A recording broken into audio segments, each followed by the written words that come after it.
तो अभी हम लोग डिस्कस करेंगे ओम्स लॉ के बारे में। तो जो ओम्स लॉ है वो एक जर्मन फिजिसिस्ट और मैथमेटिशियन ने दिया था जिनका नाम था जॉर्ज साइमन ओम। ये स्कूल टीचर थे और स्टडी कर रहे थे इलेक्ट्रोकेमिकल सेल के ऊपर, जिसको इन्वेंट किया था एलेसैंड्रो वोल्टा ने। एलेसैंड्रो वोल्टा ये पर्सन के नाम से ही जो वोल्टेज जो टर्म है वो अपीयर करता है, जो कि यूनिट होती है पोटेंशियल डिफरेंस की। इनफैक्ट वोल्टेज की भी जो यूनिट होती है वो होती है वोल्ट, जो कि ये एलेसैंड्रो वोल्टा, ये जो वोल्टा जो नाम है यहाँ से आती है। तो ओम्स लॉ स्टार्ट करने से पहले हम लोग कुछ एग्जाम्पल्स कंसीडर करते हैं। यहाँ पर हमने कंसीडर किया यह है conductor.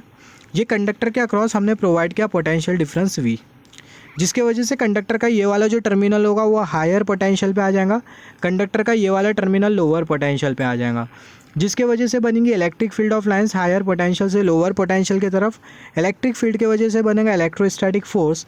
Electrostatic force valence electron पर एक्ट करेगा, जिसके वजह से वैलेंस इलेक्ट्रॉन फ्री इलेक्ट्रॉन बन जाएंगे, और वो जो फ्री इलेक्ट्रॉन होंगे पूरे कंडक्टर में मूव करने लगेंगे, और वो जो इलेक्ट्रॉन का जो मोशन होता है उसी को ही हम लोग बोलते हैं इलेक्ट्रिक करंट। और जो इलेक्ट्रिक करंट होता है उसको हम लोग किस तरीके से मेजर करते हैं? इलेक्ट्रिक करंट का मेजरमेंट करने के लिए हम लोग कंसिडर करते हैं क्रॉस सेक्शनल एरिया कंडक्टर में। कंडक्टर एक ऐसा मटेरियल होता है जो कि अपने में से करंट को अलाउ करता है। हम लोग कंसिडर करते हैं क्रॉस सेक्शनल एरिया, और वो क्रॉस सेक्शनल एरिया को एक सेकंड में कितना चार्ज क्रॉस करता है वो हम लोग देखते हैं। अगर वो क्रॉस सेक्शनल एरिया को एक सेकंड में ज़्यादा से ज़्यादा चार्ज क्रॉस करता है, charge crossing per unit time अगर ज़्यादा होता है तो उस केस में जो करंट होगा वो ज़्यादा होगा। सिमिलरली अगर वो क्रॉस सेक्शनल एरिया को चार्ज क्रॉस कर रहा है एक सेकंड में और चार्जेस की डेंसिटी कम है तो उस केस में जो करंट होता है वो कम होता है।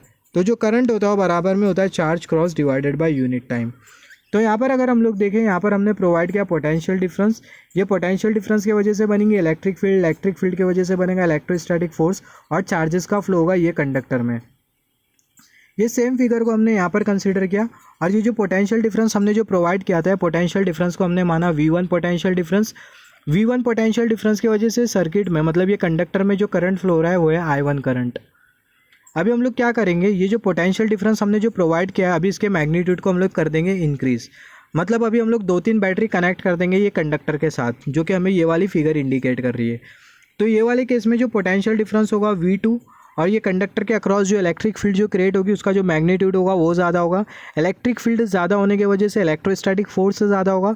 इलेक्ट्रोस्टैटिक फोर्स ज़्यादा होने की वजह से जो चार्जेस का जो एक्सेलरेशन होगा ज़्यादा होगा, हैंस ड्रिफ्ट वेलोसिटी ज़्यादा होगी। इसका मतलब जो चार्जेस का जो फ्लो होगा वो ज़्यादा होगा। इसका मतलब एक क्रॉस सेक्शनल एरिया को जो चार्जेस क्रॉस करेंगे एक सेकंड में उसकी डेंसिटी ज़्यादा होगी। इसका मतलब ये वाले केस में जो करंट होगा वो ज़्यादा होगा। तो ये जो सेम फिगर है उसको हमने यहाँ पर कंसीडर किया। V2 वोल्टेज हमने प्रोवाइड किया, V2 पोटेंशियल डिफरेंस, जिसके वजह से सर्किटरी में जो करंट फ्लो रहा है उसको हमने कंसीडर किया I2 करंट। सिमिलरली अगर हम लोग पोटेंशियल डिफरेंस को और इंक्रीज़ करें तो जो करंट होगा वो और इंक्रीज़ कर जाएगा। यहाँ पर हम लोग देख सकते हैं जो I2 करंट है उसका जो मैग्नीट्यूड है वो I1 करंट के कंपैरिजन में ज़्यादा है, क्योंकि जो V2 पोटेंशियल डिफरेंस है उसका जो मैग्नीट्यूड है V1 पोटेंशियल डिफरेंस के कंपैरिजन में ज़्यादा है। सिमिलरली हम लोग बोल सकते हैं अगर हम लोग पोटेंशियल डिफरेंस को 3 टाइम इंक्रीज़ कर दे तो उस केस में जो करंट होगा 3 टाइम इंक्रीज़ कर जाएगा। पोटेंशियल डिफरेंस को अगर हम लोग 4 टाइम इंक्रीज़ कर दे तो जो करंट होगा वो 4 टाइम इंक्रीज़ कर जाएगा। तो हम लोग बोल सकते हैं जो करंट होता है वो डायरेक्टली प्रोपोर्शनल होता है वोल्टेज के साथ, और जो करंट और जो वोल्टेज दोनों के बीच का जो रिलेशन होता है वो हमें शो करता है ओम्स लॉ।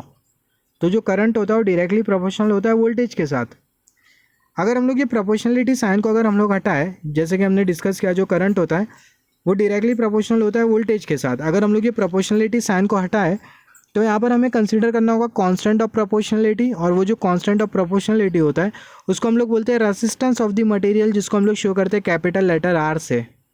तो हम लोग बोल सकते हैं जो अप्लाइड पोटेंशियल डिफरेंस होता है वो बराबर में होता है resistance of the material into current flowing from the conductor, और इसी को ही हम लोग बोलते हैं ओम्स लॉ।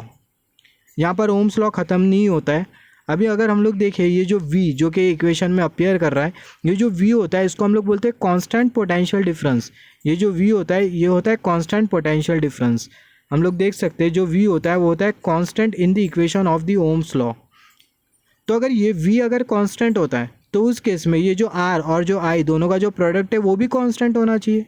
इसका मतलब अगर रेजिस्टेंस अगर ज़्यादा होता है तो करंट कम होना चाहिए, या फिर अगर करंट ज़्यादा होता है तो रेजिस्टेंस कम होना चाहिए।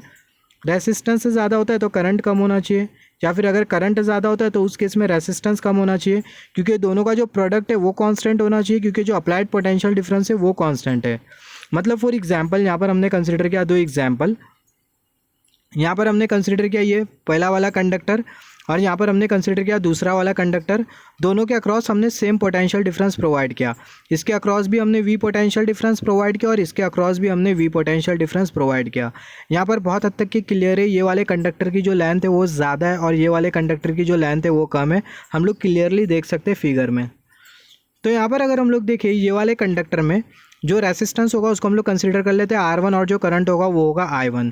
तो एज पर दी ओम्स लॉ हम लोग बोल सकते हैं ये वाले पूरे सेटअप के लिए applied potential difference is equal to R1 resistance into I1 current. Similarly ये वाला जो कंडक्टर है उसका जो रेसिस्टेंस है उसको हमने कंसिडर किया R2 और जो करंट इसमें से जो फ्लो हो रहा है उसको हमने कंसिडर किया I2। तो ये वाले कंडक्टर के लिए हम लोग बोल सकते हैं applied potential difference V is equal to R2 into I2। दोनों कंडक्टर के लिए जो अप्लाइड पोटेंशियल डिफरेंस है वो सेम है, हम लोग देख सकते हैं V। यहाँ पर अगर हम लोग देखें यहाँ पर ये वाले कंडक्टर के लिए जो लेंथ है वो ज़्यादा है, तो उस केस में जो रेसिस्टेंस होगा ये वाले कंडक्टर का वो ज़्यादा होगा।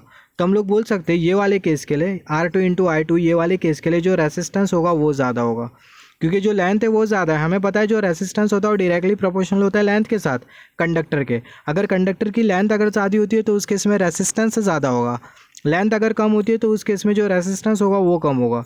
तो ये वाले केस में लेंथ ज़्यादा है, इसका मतलब जो R2 है वो ज़्यादा है।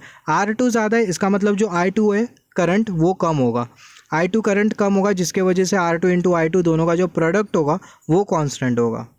सिमिलरली ये वाले केस में अगर हम लोग देखें जो R1 जो रेसिस्टेंस होगा, R1 रेसिस्टेंस कम होगा, R1 रेसिस्टेंस कम होगा इसका मतलब जो I1 जो करंट होगा वो ज़्यादा होगा। यहाँ पर R1 रेसिस्टेंस कम इसलिए होगा क्योंकि कंडक्टर की लेंथ कम है, रेसिस्टेंस कम है इसका मतलब जो I1 करंट होगा वो ज़्यादा होगा। तो R1 रेसिस्टेंस कम है जिसके वजह से I1 करंट ज़्यादा होगा और दोनों का जो प्रोडक्ट होगा वो कांस्टेंट होगा, क्योंकि जो अप्लाइड पोटेंशियल डिफरेंस है वो कांस्टेंट है।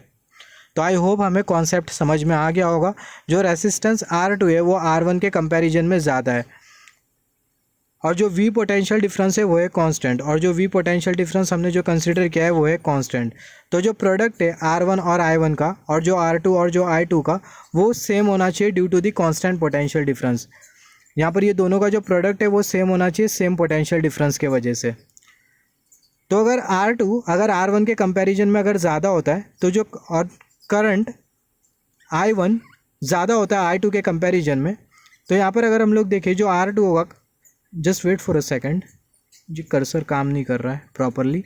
तो यहाँ पर अगर हम लोग देखें जो R2 है, जैसे कि हमने डिस्कस किया जो R2 है वो R1 के कंपैरिजन में ज़्यादा है, तो उस केस में जो करंट I1 होगा वो ज़्यादा होगा I2 के कंपैरिजन में। करंट I1 को ज़्यादा होना होगा I2 के कंपैरिजन में जब जाके दोनों का जो प्रोडक्ट होगा वो कांस्टेंट होगा। ये दोनों का प्रोडक्ट और ये दोनों का प्रोडक्ट सेम पोटेंशियल डिफरेंस के लिए वो कांस्टेंट होगा। अगर R2 रेजिस्टेंस ज़्यादा है तो उस केस में I2 करंट को कम होना ही होगा, और R1 रेजिस्टेंस अगर कम है तो उस केस में I1 करंट को ज़्यादा होना ही होगा, जिसकी वजह से दोनों का जो प्रोडक्ट होगा वो कांस्टेंट होगा। तो जो I1 करंट होगा वो I2 करंट के कंपैरिजन में वो ज़्यादा होगा, because product of both must be constant due to the same और due to the constant potential difference. तो यहाँ पर हमने देखा यहाँ पर जो रेसिस्टेंस है वो ज़्यादा है, जिसके वजह से जो I2 करंट है वो कम है जब जाके दोनों का प्रोडक्ट कांस्टेंट हो रहा है, और यहाँ पर जो रेसिस्टेंस है वो कम है जिसके वजह से जो I1 करंट है वो ज़्यादा हो रहा है जब जाके दोनों का जो प्रोडक्ट है वो कांस्टेंट हो रहा है। तो हम लोग बोल सकते हैं ओम्स लॉ के स्टेटमेंट के हिसाब से for a constant potential difference current is inversely proportional to the resistance. ये वाले केस में अगर हम लोग देखें R1 रेसिस्टेंस कम है, इसका मतलब करंट I1 ज़्यादा होगा, तो हम लोग बोल सकते हैं जो करंट I होगा वो इन्वर्सली प्रोपोर्शनल होगा रेसिस्टेंस के साथ। यहाँ पर रेसिस्टेंस से ज़्यादा, इसका मतलब करंट I2 कम होगा। तो हम लोग बोल सकते हैं करंट अगर ज़्यादा होता है तो उस केस में जो रेसिस्टेंस होगा वो कम होगा, और अगर रेसिस्टेंस अगर ज़्यादा होता है तो उस केस में जो करंट होगा वो कम होगा। तो हम लोग ऐसा भी बोल सकते हैं अगर कंडक्टर के अक्रॉस अगर हम लोग कांस्टेंट पोटेंशियल डिफरेंस प्रोवाइड कर रहे हैं और कंडक्टर का रेसिस्टेंस अगर ज़्यादा है तो उस केस में जो करंट होगा वो कम होगा। और कांस्टेंट पोटेंशियल डिफरेंस के लिए अगर रेसिस्टेंस अगर कम होता है तो उस केस में जो करंट होगा वो ज़्यादा होगा। और यहाँ पर जो टेम्परेचर है वो भी कांस्टेंट होना चाहिए। अगर टेम्परेचर अगर इंक्रीज़ करता है तो उस केस में जो रेसिस्टेंस होगा वो वेरी कर जाएगा, और ये वाला जो इक्वेशन होगा वो होल्ड नहीं करेगा, V is equal to R into I. यहाँ पर अगर हम लोग देखें जो ओम्स लॉ है, ओम्स लॉ को हम लोग कुछ इस तरीके से भी बोल सकते हैं। ओम्स लॉ का अगर हम लोग सबसे पहला ग्राफिकल अगर अप्रोच देखें या फिर ग्राफ के हेल्प से अगर हम लोग ओम्स लॉ को अगर हम लोग समझे, तो जो ओम्स लॉ है हमें क्या बोलता है, ओम्स लॉ के हिसाब से हम लोग बोल सकते हैं, यहाँ पर हमने कंसिडर किया वाई एक्सिस, यहाँ पर हमने कंसिडर किया एक्स एक्सिस। जैसे कि हमने पहला डिस्कस किया था, जैसे हम लोग वोल्टेज इंक्रीज़ कर रहे थे तो उस केस में जो करंट है वो इंक्रीज़ कर रहा था। तो जो वोल्टेज और जो करंट दोनों के बीच का जो लीनियर रिलेशन जो होता है वो होल्ड करता है एक पर्टिकुलर लिमिट तक के, और एक पर्टिकुलर लिमिट के बाद वोल्टेज और जो करंट दोनों के बीच का जो रिलेशन होता है वो नॉन लीनियर हो जाता है। फॉर एग्जांपल एक पर्टिकुलर लिमिट तक के हम लोग जितना rate of change in voltage और जो rate of change in current होगा वो कांस्टेंट होगा। फॉर एग्जांपल यहाँ पर वाई एक्सिस पे हमने कंसिडर किया वोल्टेज, एक्स एक्सिस पे हमने कंसिडर किया करंट। वोल्टेज को हम लोग बेसिकली मेजरमेंट लेते हैं वोल्ट में, मतलब जो यूनिट होती है वोल्टेज की होती है वोल्ट, और करंट की जो यूनिट होती है वो होती है एम्पियर। तो जो वोल्टेज है उसको हमने इंक्रीज़ किया 1 वोल्ट, जिसके वजह से करंट इंक्रीज़ हुआ 1 एम्पियर। वोल्टेज को हमने इंक्रीज़ किया 2 वोल्ट, जिसके वजह से करंट इंक्रीज़ हुआ 2 एम्पियर। वोल्टेज को हमने इंक्रीज़ किया 3 वोल्ट, जिसके वजह से जो करंट है वो इंक्रीज़ हुआ 3 एम्पियर।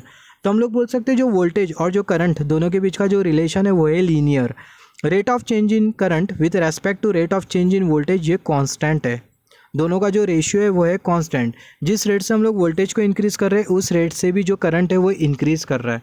तो हम लोग बोल सकते हैं जो करंट है वो डायरेक्टली प्रोपोर्शनल है वोल्टेज के साथ। तो उस केस में हमें जो ग्राफ मिलेगा वो कुछ इस तरीके का, जो कि स्ट्रेट लाइन होगा, जो कि ओरिजिन से पास हो रहा होगा। तो हमें कुछ इस तरीके का ग्राफ का पैटर्न मिलेगा ओम्स लॉ के लिए। और ये जो ग्राफ होता है इसको हम लोग बोलते हैं लीनियर ग्राफ, क्योंकि लीनियरिटी को फॉलो करता है, क्योंकि जो करंट और जो वोल्टेज दोनों के बीच का जो रिलेशन होता है वो होता है लीनियर रिलेशन। तो हम लोग बोल सकते हैं, जैसे कि मैंने डिस्कस किया ओम्स लॉ के हिसाब से हमने क्या डिस्कस किया, पहला हमने क्या डिस्कस किया था, वोल्टेज जैसे हम लोग इंक्रीज़ करते हैं तो उस केस में जो करंट होता है वो इंक्रीज़ करता है। जिस रेट से हम लोग वोल्टेज इंक्रीज़ कर रहे हैं उस रेट से जो करंट है वो इंक्रीज़ कर रहा है। तो हम लोग बोल सकते हैं जो रेसिस्टेंस होता है वो बराबर में होता है ratio of voltage to the current. Ratio of voltage and the current will remain constant, hence the ratio is called as the resistance. तो जो रेसिस्टेंस होता है उसको हम लोग एक और एक तरीके से डिस्क्राइब कर सकते हैं, resistance R is equal to V divided by E, V divided by I. यहाँ पर ये जो v और जो i दोनों का जो रेशियो होता है उसको हम लोग बोलते हैं रेसिस्टेंस। जब तक दोनों का जो रेशियो है वो कांस्टेंट होता है तो उस केस में जो रेसिस्टेंस होता है वो कांस्टेंट होता है, और दोनों का रेशियो कांस्टेंट होता है, इसका मतलब कि जो ओम्स लॉ है वो होल्ड कर रहा है। इसका मतलब एक और एक है rate of change in voltage with respect to rate of change in current वो कांस्टेंट है, और दोनों का रेशियो अगर कांस्टेंट नहीं होता है इसका मतलब rate of change in voltage with respect to rate of change in current, या फिर बोल सकते हैं rate of change in current with respect to rate of change in voltage वो कांस्टेंट नहीं है, तो उस केस में जो रेसिस्टेंस होगा वो भी कांस्टेंट नहीं रहेगा। तो ratio of voltage and current will remain constant, hence the ratio is hence and that ratio is called as the resistance.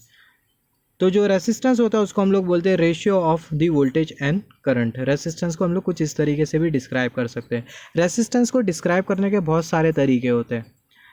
तो जो मटेरियल जो कि ओम्स लॉ को फॉलो करते हैं वो जो मटेरियल होते हैं उसको हम लोग बोलते हैं ओमिक मटेरियल, या फिर बोल सकते हैं ohmic conductor. There are certain material और conductor which follows Ohm's law, some material does not follows Ohm's law. कोई मटेरियल होते हैं जो कि ओम्स लॉ को फॉलो करते हैं, और मटेरियल जो कि ओम्स लॉ को फॉलो करते हैं वो मटेरियल का जो वी आई ग्राफ होता है वो होता है स्ट्रेट लाइन जो कि ओरिजिन से पास हो रहा होता है। मतलब वो जो स्ट्रेट लाइन होती है वो ओरिजिन से पास हो रही होती है। मटेरियल जो कि ओम्स लॉ को फॉलो नहीं करते, कंडक्टर जो कि ओम्स लॉ को फॉलो नहीं करते, तो उस केस में हमें एक स्ट्रेट लाइन नहीं मिलती है जो कि ओरिजिन से पास हो रही होती है। उस केस में हमें जो लाइन मिलती है वो कर्व लाइन मिलती है। स्ट्रेट लाइन छोड़ के हमें कोई भी दूसरी लाइन मिलती है जो कि स्ट्रेट नहीं होती। सिमिलरली जो ओम्स लॉ है, ओम्स लॉ का ये वाला जो स्टेटमेंट है Ohm's law v is equal to R into I, ये यूनिवर्सल लेवल पर इसको एक्सेप्ट नहीं किया जाता। अगर स्पेस में किसी भी एक पर्टिकुलर पॉइंट के लिए अगर हम लोग इक्वेशन ये वाला बनाना चाहे तो ये वाला इक्वेशन हम लोग नहीं बना सकते, क्योंकि हमें कुछ इस तरीके का सेटअप चाहिए होगा। हमें कंसिडर करना होगा कंडक्टर, उसके अक्रॉस हमें प्रोवाइड करना होगा पोटेंशियल डिफरेंस। मगर ओम्स लॉ का एक दूसरा फॉर्म है जिसको हम लोग बोलते हैं vector form of Ohm's law, उसका ज़्यादा सिग्निफिकेंस होता है हायर ऑर्डर फिजिक्स में, या फिर बोल सकते हैं यूनिवर्सल लेवल पर उसको ज़्यादातर एक्सेप्ट किया जाता है। तो जो वेक्टर फॉर्म होता है ओम्स लॉ का बराबर में होता है current density is equal to sigma into electric field intensity. यहाँ पर ये जो जे होता है इसको हम लोग बोलते हैं करंट डेंसिटी, और जो सिग्मा होता है उसको हम लोग बोलते हैं कंडक्टिविटी, और जो ई है उसको हम लोग बोलते हैं इलेक्ट्रिक फील्ड इंटेंसिटी। और यहाँ पर ये जो वेक्टर फॉर्म होता है वो स्पेशल केस होता है ये वाले रिलेशन का, current density J is equal to sigma into electric field intensity as a vector plus velocity vector cross magnetic field vector. अगर velocity vector cross magnetic field vector अगर जीरो होता है तो उस केस में हमें मिलता है current density J is equal to sigma into electric field intensity, और ये वेक्टर फॉर्म होता है ओम्स लॉ का, इसको यूनिवर्सल लेवल पर एक्सेप्ट किया जाता है। ओम्स लॉ के बहुत सारे लिमिटेशंस भी होते हैं जिसके बारे में हम लोग आगे डिस्कस करेंगे।